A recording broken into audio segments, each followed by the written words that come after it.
Hi, it's Mike from Mike's Diabetes World. I just wanted to do a little intro here before we start our videos. And I want to say that don't start any treatment before you speak to your doctor. I am not a doctor. I've only speak from my experience, which could be different from your experience. So speak to your doctor before beginning any treatment. He may agree with you, or he may say, I think we have something better. Talk with you later. Have a good day. Bye. Hi, welcome back to Mike's Diabetes World. Yes, my back started to hurt a bit, so I'm going to do it lying down. Ooh. That came out sort of bad, but that didn't mean anything. Anyway, I know an awful lot of young kids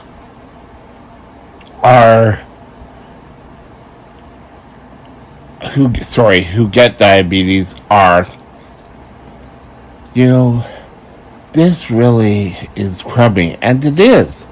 We'll give you that. But it was a lot worse before.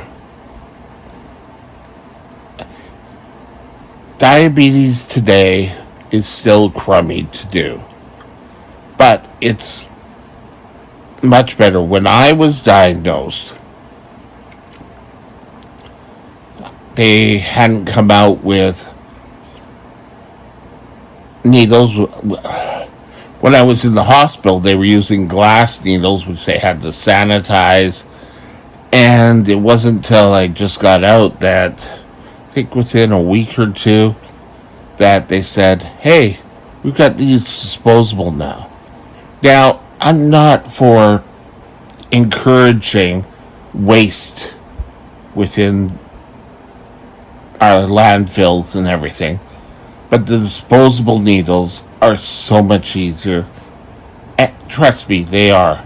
The needles have got finer, and, it's just a better system overall. Now, prior to 1924, insulin was not known. It was known as a mystery solution. Now, before then, from the beginning of time until 1924, you got diabetes, you were dead. There was nothing anyone could really do for you. So you know what? I'm thinking you should be glad about yourself. I did a video about where you can do anything you want. We have to thank Dr. Banting and Dr. Bess for showing us that we can get on and live our life.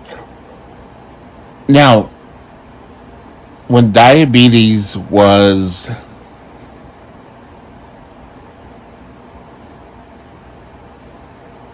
starting to get cured with insulin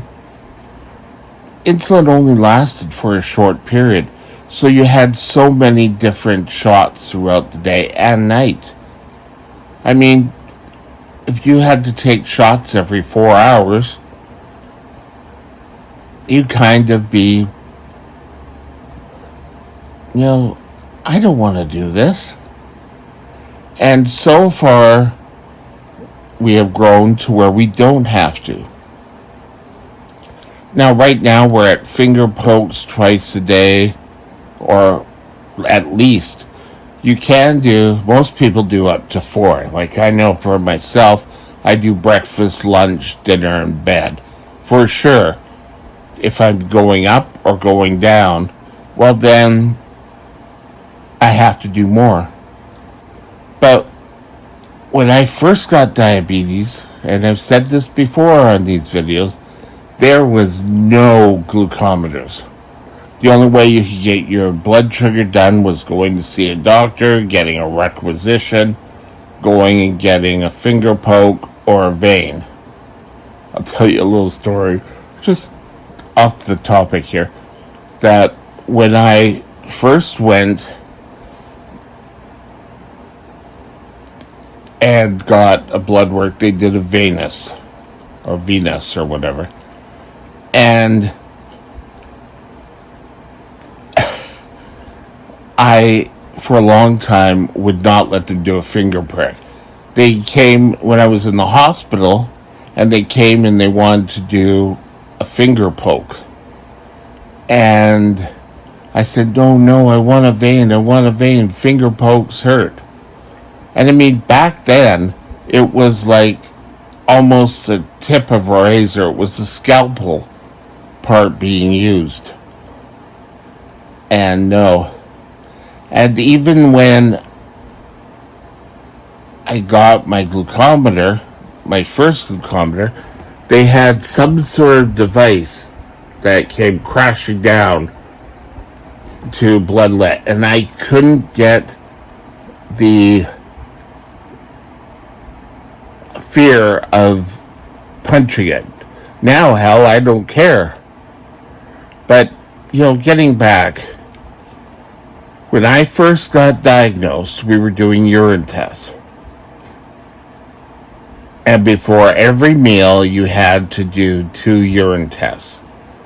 Yay, wonderful. And you have a little test tube and you would drop it in, and then there came litmus paper. The leftover of this is something that's still around today called keto diastics. And that will tell you now if you have ketones. But most people now are getting to be getting kind of like a glucometer, but will tell you if you have ketones or not. There's also little machines now that can also read your hemoglobin A1C, so you can see how well you're doing. Now, all of these are trying to make you live longer. You could go out and you could go crazy, but you're going to have to be responsible. And who do you have to be responsible to? Young kids. If your parents are starting to give you the responsibility, you need to take hold of it. You need to take care of your life. And your life happens to be with diabetes. Yes, there's an awful lot of downers, but you take care of it, and diabetes will take care of you.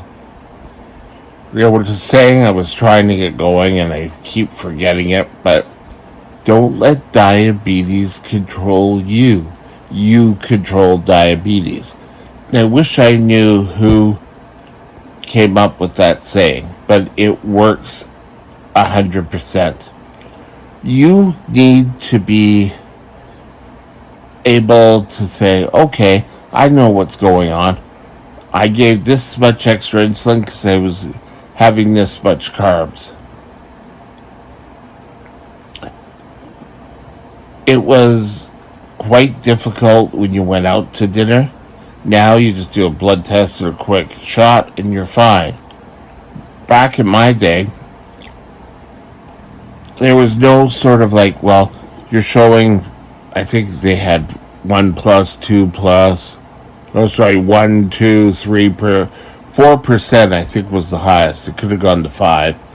But it was, if you had plus, that was a ketone. If you had 2, and when I got out of the hospital, I'd do a urine test with putting a little pill on a tissue, dropping down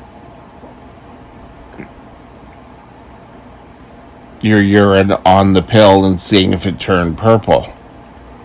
But that wasn't great either, because darker you got, and that was pretty iffy. So I kind of wish somebody had sat down with me when I was diagnosed and said, you're actually very lucky in this time. We've got so much more opening up. And as we later, during the 70s, and even during the 80s, diabetes had done a complete change. The diet was different. We had glucometers coming out. And, it was just a difference. Now, for me, there's been a difference from when I was a young diabetic. 1977, in the course of the world, isn't that long ago. But people with diabetes are progressing day by day. And who says that tomorrow we may not have a cure that everyone can take care of? There's advances in artificial pancreases, there's advances in beta cells, getting beta cells replaced into your pancreas. There is so much out there. Now, one of the things when I was a young diabetic was when all these products started coming out, everything was for type 2. Well, think about it, there's more people with type 2 than type 1. And, you have to think about this, that there is a fair share happening with type 1. And don't let it get you down. Things change every day. So why shouldn't diabetes care? Yes, it stinks now, but every day we inch closer to new horizons. So yes, it sucks having diabetes, and I understand the feelings. But you are the luckiest diabetics out there. You have so much more to open. You can contribute to the diabetes community. Yes, you may have to carry food around. Yes, there may be a blood test 4 times a day. But, you know what? It could be worse. At least we have something that we can do to control it. Anyway, I hope this helps. It was meant to be kind of an uplifting, saying how lucky you are. I'll talk to you later. Have a great night. Bye. Hi, hope you've enjoyed your video. If you have any questions, tips, ideas for future videos, look in the description and you'll get my email. Just if you want to hear it. For now, it's Mike, diabetesworld@shaw.ca. Have a great day. We'll talk to you later. Hi, it's Mike from Mike's Diabetes World. I just wanted to do a little intro here before we start our videos. And I want to say that don't start any treatment before you speak to your doctor. I am not a doctor. I've only speak from my experience, which could be different from your experience. So speak to your doctor before beginning any treatment. He may agree with you, or he may say, I think we have something better. Talk with you later. Have a good day. Bye.